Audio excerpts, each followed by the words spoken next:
And we welcome you back to our roundtable. With us again, Mike Warren, staff writer for the Weekly Standard, and Ellis Henican, radio and television commentator, good friend to Newsmax Now as well. One of the cases, guys, we're talking about some more judicial restraint here. Let's talk about this case involving voter ID laws. The U.S. Supreme Court rejecting an appeal from Arizona and Kansas requesting states to require evidence of citizenship before people can register to vote here. Now, there has been some concerns raised about whether or not there's a real issue with voter fraud in this country.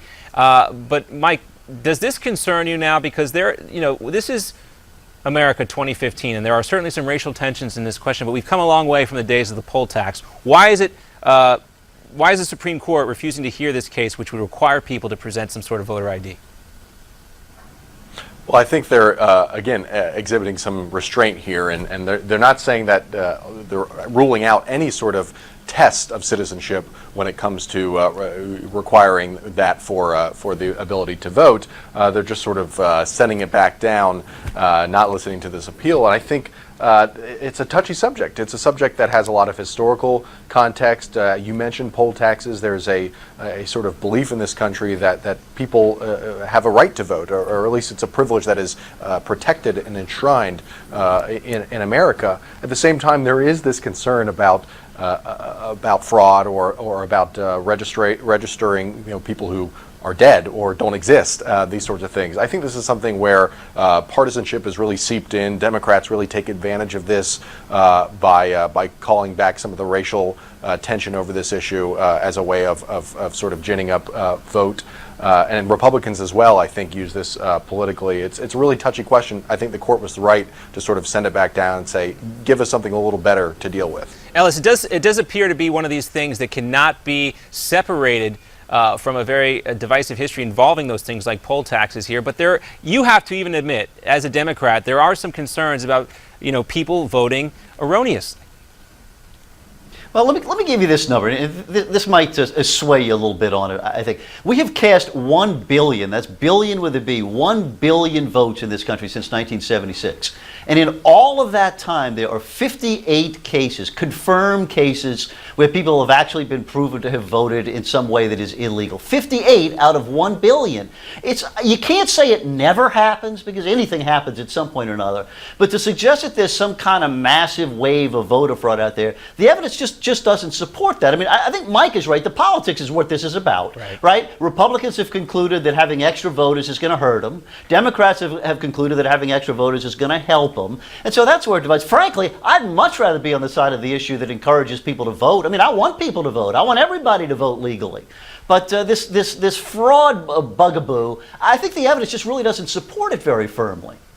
Well, yeah, I mean, of course, everybody wants everybody to vote. The big caveat, as you mentioned, is legally, and that is the question. Just because 58 people have only been convicted of voter fraud doesn't mean there are more cases. It could also just prove that it's very difficult to prove a case and that it is wide open, but we can leave that for another debate. Also talk about a Supreme Court case that they did choose to rule in on, which might be a little, difficult for everybody to understand here, but it involves congressional lines and the issue of gerrymandering. The Supreme Court ruling to uphold, again, we're dealing with Arizona here, the congressional districting system that they used, which they claim was an attempt to target, quote, gridlock. The people of Arizona turned to the initiative to curb the practice of gerrymandering. This is written by Justice Ginsburg, and thereby to ensure the members of Congress would have their habitual recollection of the dependence on their people. Now, we're getting into some serious legalese here with this issue, but Mike, when you look at this issue, the way Arizona decided to go about tackling gridlock and gerrymandering here, do you think this is a model that could spread to other states? I think it is, and if I were advising Democrats or liberal donors, I would say start pumping money toward getting these ballot initiatives to in places like Pennsylvania and Ohio to get referendums on gerrymandering or legislative district drawing commissions rather than through the legislatures. This is something that liberals have been really angry about for the past several years, is that they don't seem to be winning the redistricting battle in a lot of these states. I don't think that's entirely to explain why Republicans continue to have a good House majority here. I think this is, on balance, a good outcome for Democrats and liberals. Conservatives, I think, will win in the short term in Arizona. They'll end up getting a good map for them, not as good as they could have been, but a good map for them. But in the long term, Democrats win this one. All right, Ellis, last word to you. About 30 seconds left to go. Democrats, are they happy about this? Are you happy about this?